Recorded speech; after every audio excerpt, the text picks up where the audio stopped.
Yeah, right now we're going out of East Greenwich Cove. 20 years ago, it used to be a working harbor with shell fishermen. And since then, in the buildup of East Greenwich, I mean, the basin has turned into a yacht basin for sailboats, power boats.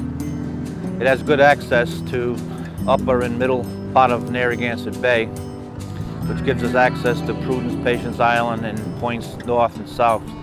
Ray Stacklack is a man on the move. We're going to head out of East Greenwich Bay and slowly but surely maybe find some bass in the morning before the sun comes up. We're looking for rogue bass. We're looking for places that will hold and patrol larger fish. So the larger fish tend to separate themselves from the smaller fish, not only because of size, but because of dietary reasons.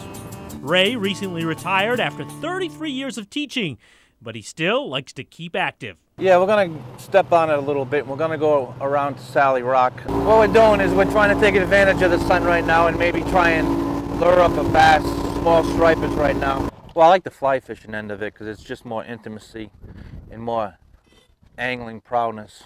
But the spin fishing is exciting for people who want to get into fishing and are just beginning. Nothing here, so Ray was on the move back to the East Bay, where he grew up.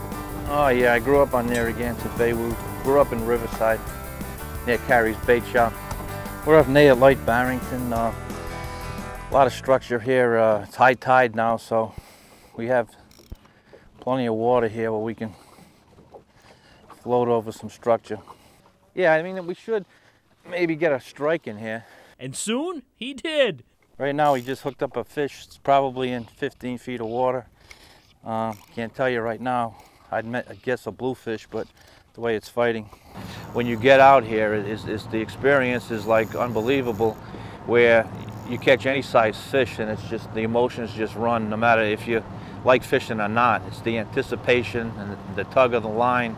It's a bluefish. It's the toughest part for a fly fisherman. I mean, trying to corral a bluefish without having him break you off. You get him near the boat and stuff, and this is when the line starts rubbing, changing positions. Here goes the fly. But with a smaller fish, you control the drag with your fingers. When the line slips through your fingers, you can control the tension. Usually a good fish will take you around the boat once. They'll make a lap for you. This one looks a little better. You can see the side of his flank out there. They're ferocious fighters. You know, what's up? Yo, player, what's up, dude? If you look at their steely yellow eyes, you can tell they're an angry fish. After all the years in the classroom, Ray is still learning. It's my time to relax. This is my year to find myself now. I'm in a new element. See that splash? We'll see what we have here. Hey, we pulled a little striper outside here. You know, when the bluefish action are ripe, you have to fish spots that are away from the bluefish in action in order to catch a striper. This fish right here is maybe 3 pounds. We're on. It's fighting like a bluefish, but try when you're handling bluefish to keep them outside the boat, and your boat will be much cleaner. Ray knows later in the season the best fishing will be further down south. Yes, he'll have to move. Well, we usually fish all the way up into November where it gets quite cold. Usually by then we're fishing the South Shore between Point Judith and Watch Hill. A man who keeps moving, it's on to the next spot in the bay. All right, we're going to be heading back south towards Warwick Light. Hopefully maybe we can run across some bird activity. A good choice. A big bluefish blitz straight ahead. Yeah, right now we're in a classic bluefish situation where the peanut bunker is surrounded by blues, and what they tend to do is compress the area of the school. Something little pattern that illustrates some baby bunker, white. This one's got green in it. But anything with a profile like this. So we're going to turn off the motor now, and we're close. We're drifting in that direction.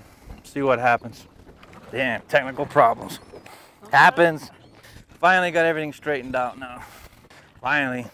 Well, I've been doing it for probably more than 45 years, but I've been guiding about 8. It's always been a passion of mine, fishing. It's an outlet to get away from things and to see nature and relieve the stress, and it's just like a playground out here for me. It took a little while, and that's the story. Join us again next week for another episode. Cast the fly clear, returning to channel 16, normal operation.